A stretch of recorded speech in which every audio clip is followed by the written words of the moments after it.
You've probably seen someone like this before. A guy walks into a room, no flashy clothes, no loud voice, but heads turn anyway. He doesn't try to dominate. He doesn't chase attention. He just has it. There's something about the way he carries himself. Calm, collected, like the air shifts to make space for him. On paper, he might be a nobody, but in that moment, you wouldn't know it. His presence tells a different story, and you sit there thinking, what is it about this guy? Why do people treat him like he's important, even when he hasn't done a thing yet? Here's the uncomfortable truth. He's not necessarily smarter than you, not more talented, not more deserving. He just does one thing that you don't. He acts like no one is better than him. And the world, it takes the hint. You've been trained to wait your turn, to stay humble, to let your work speak for itself. But the world doesn't wait to read your resume. It reads your posture. It listens to your tone. It watches how you walk, how you speak, how you sit, how you hold eye contact or avoid it. Your presence speaks before your voice does. And if your presence says, I'm unsure, people will believe you, no matter how brilliant you are behind the scenes. That's why act as if you are the best isn't just motivational fluff, it's a survival strategy. You don't get power first, and then start acting like you deserve respect. You act like you deserve respect, and that's what gets you in the room. Sounds like theater. Exactly, but theater isn't fake. Theater is performance with purpose. When an actor steps on stage, they're not lying. They're owning a role, fully, deliberately, inviting the world to believe in what they're becoming. That's what you need to do. Because in the theater of life, the ones who hesitate to perform get stuck in background roles, no matter how talented they are. When you walk into a space, your job is not to explain yourself. It's to occupy that space, fully, with your spine, your steps, your breath, your gaze, with your energy. Before you say a single word, your presence has already started the conversation. And when you do speak, let your words carry the weight of your belief, not just belief in your idea, belief in yourself. Speak like your voice matters, like your words have consequences, like people would be fools not to listen, because here's the truth. If you speak without belief, your audience won't believe either. And if you don't look convinced of your own power, no one else will be. People want to follow someone who seems to know where they're going. They want to stand behind someone who already acts like they're chosen.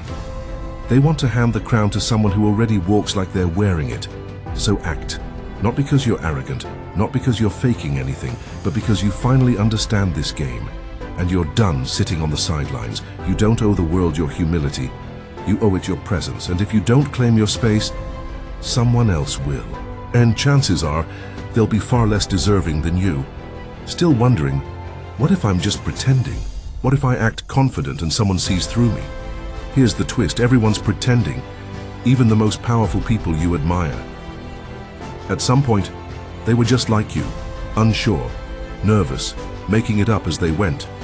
The difference is, they didn't let that uncertainty show. They acted with conviction before they ever had proof. They understood something most people never do. Belief shapes reality. Not the other way around. Think of confidence like self-hypnosis. At first, it feels weird.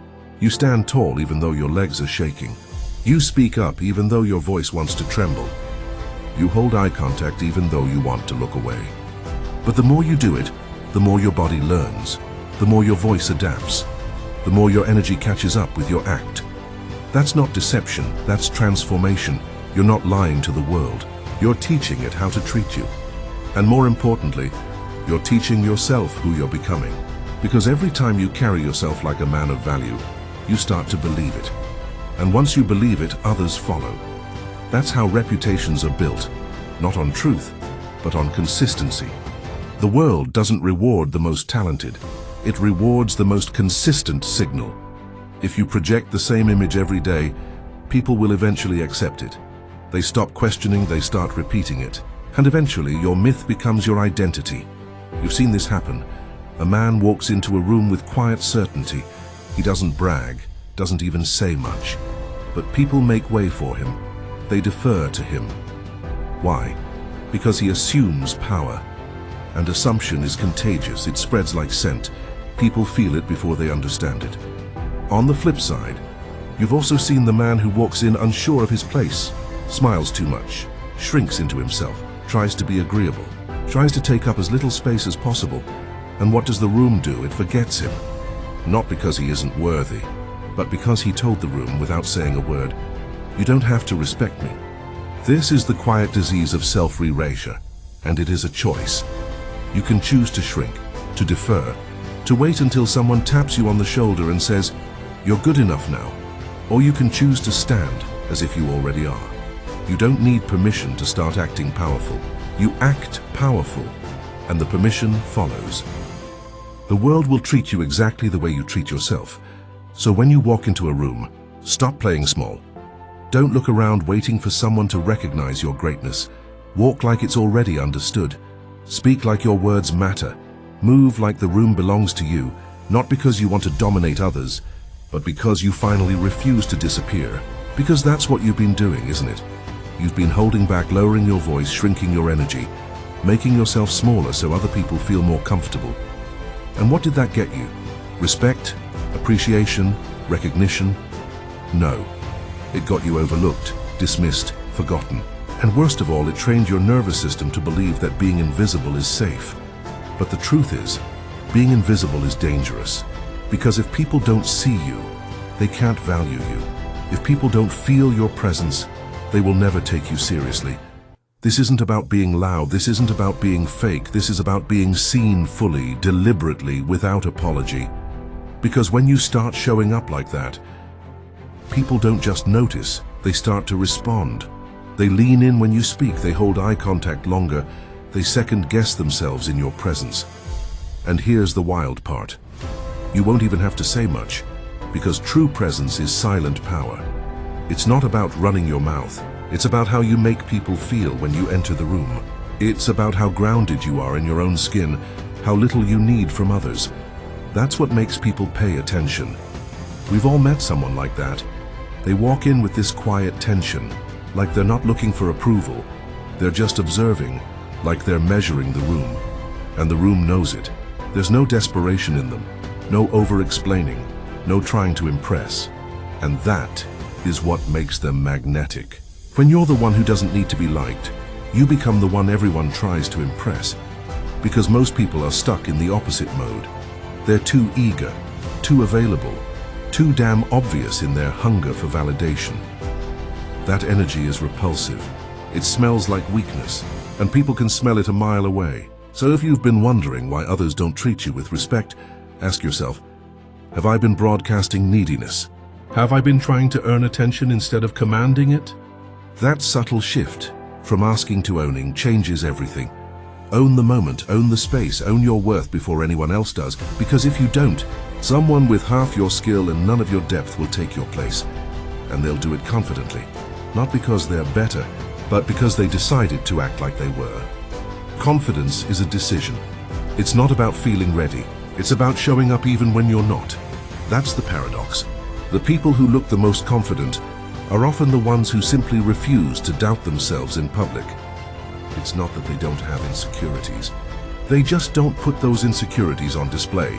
They don't hand people a script that says, "I'm unsure, please reassure me."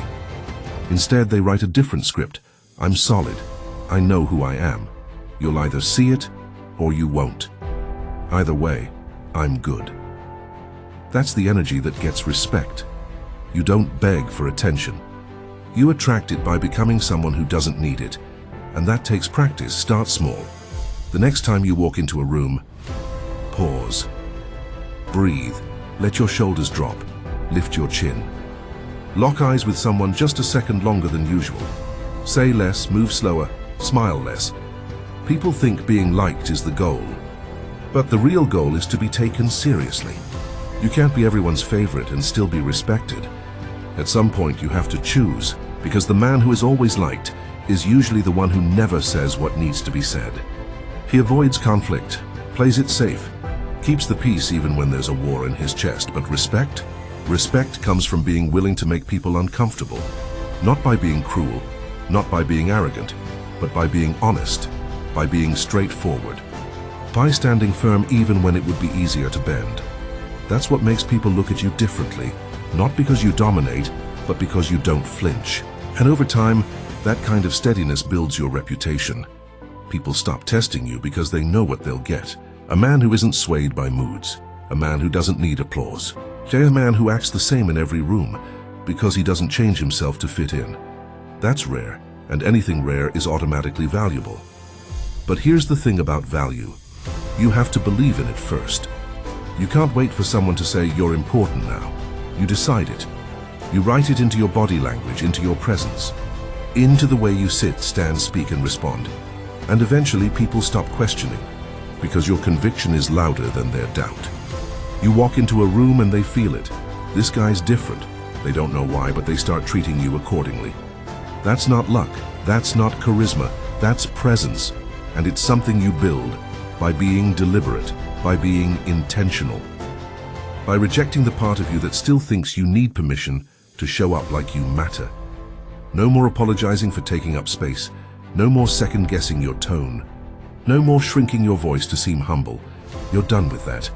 You're not trying to impress anymore. You're trying to embody, because that's what power really is. It's not loud. It's not forceful. It doesn't brag. It just is. And when you learn how to tap into that, when you realize you don't have to keep proving your worth, you stop chasing approval. You stop editing yourself to fit in. You stop needing the world to recognize you, because you already have. And once you've recognized yourself, once you've finally decided that you're not going to play small anymore, you start to notice something strange. The world begins to adjust around you. It's subtle at first. People pause when you speak. They watch you longer. They listen more carefully. You can feel the weight of your presence land in a room before your voice even says a word.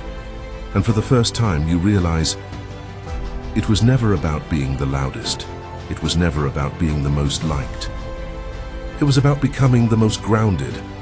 Because the one who's grounded wins. When others get flustered, you're calm. When they react, you observe. When they panic, you pause, that stillness.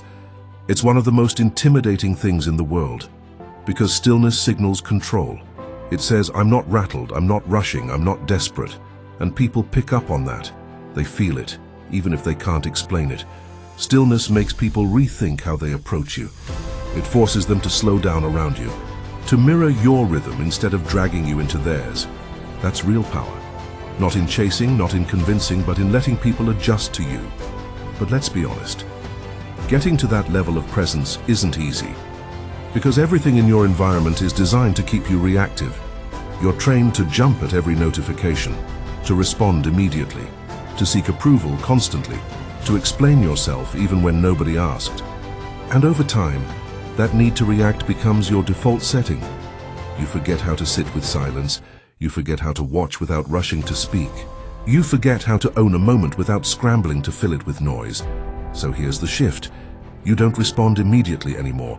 You take a beat, you hold your posture, you breathe, you let people wait for your reaction. Because when they're waiting, they're watching. And when they're watching, they're paying attention. Now they are in your rhythm, and that's when the dynamic flips. You're no longer the one trying to earn space.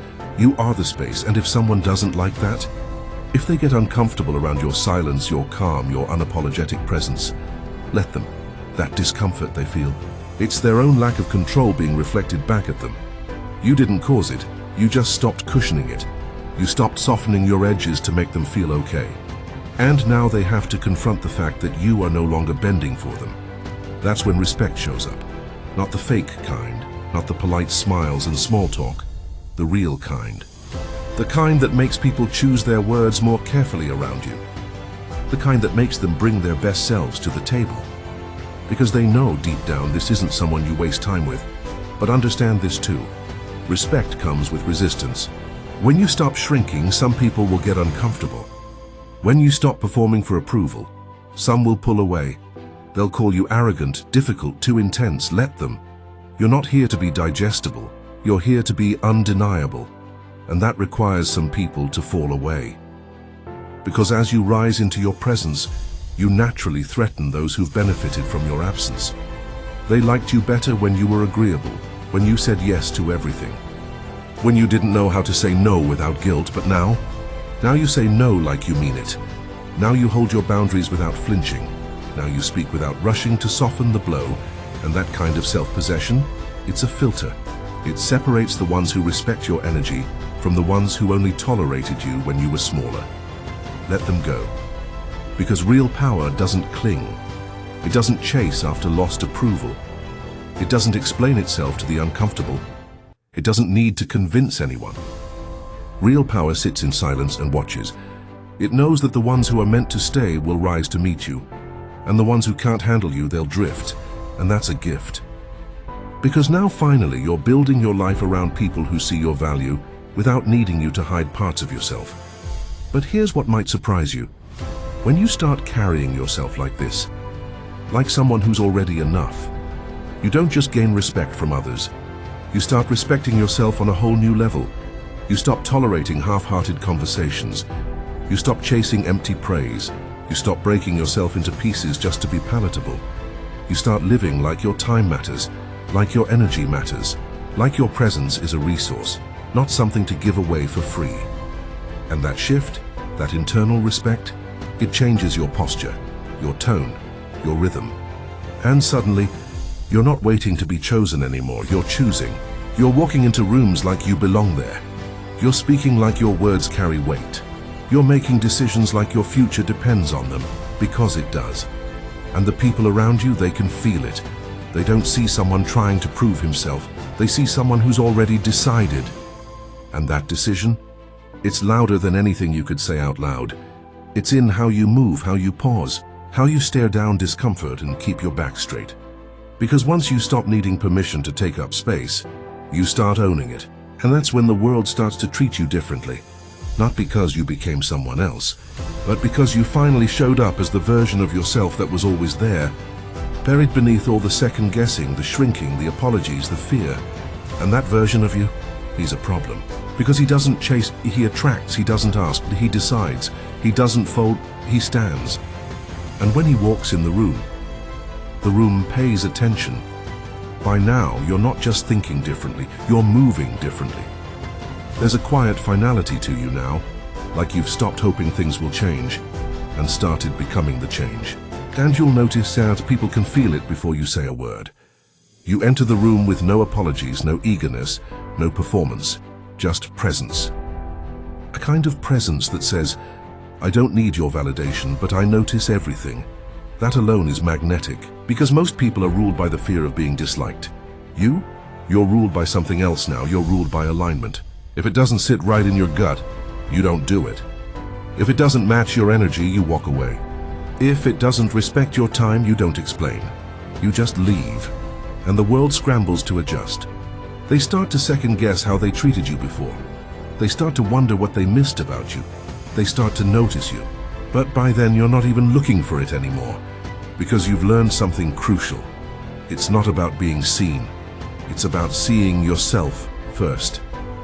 And once you do, everything else is just a ripple effect. The power you were chasing, you stop chasing it altogether, because now it's coming to you.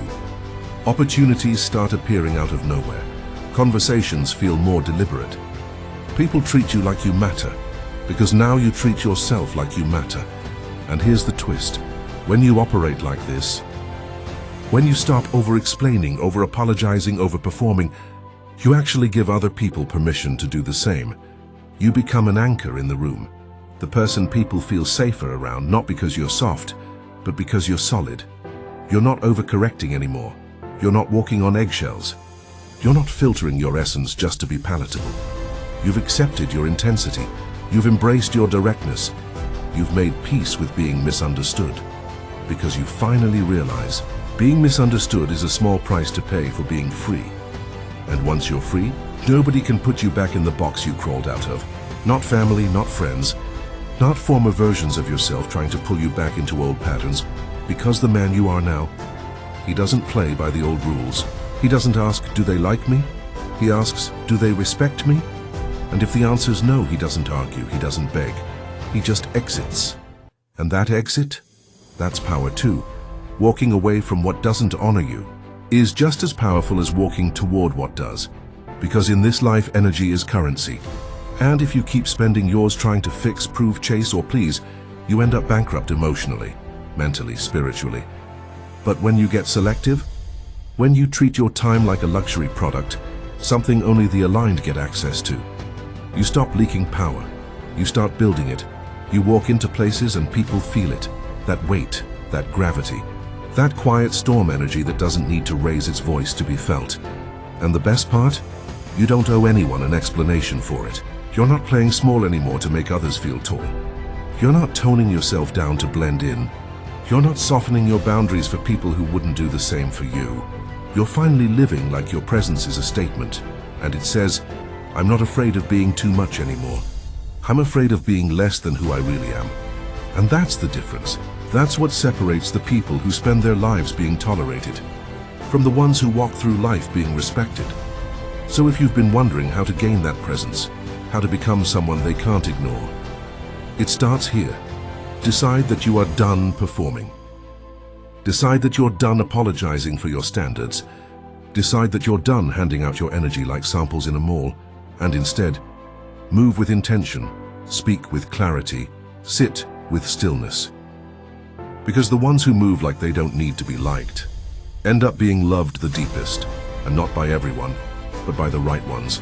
The ones who see you clearly, the ones who match your presence, the ones who don't flinch when you speak the truth. That's your new circle, not the loudest, not the flashiest, but the realest. People who've done the inner work, people who don't need to compete, people who know who they are and recognize who you are too. So take this with you. You don't need to shout to be heard. You don't need to chase to be chosen. You don't need to shrink to be accepted. You just need to own your space, and the world will catch up, and if it doesn't, let it miss out. Because you're not waiting for it anymore. You're walking your own path now, and every step you take, it sends a message to the world. I've arrived. If that hit something deep, if you felt even a flicker of truth in any of this, then this message was meant for you. Now do something with it. Subscribe to the channel, hit the notification bell, click that like button, and drop a comment. Let me know what part hit the hardest. This isn't just a video, it's a reminder that the most powerful version of you isn't waiting somewhere in the future. He's already here. You just have to stop hiding him. Because once you do, they won't be able to ignore you anymore.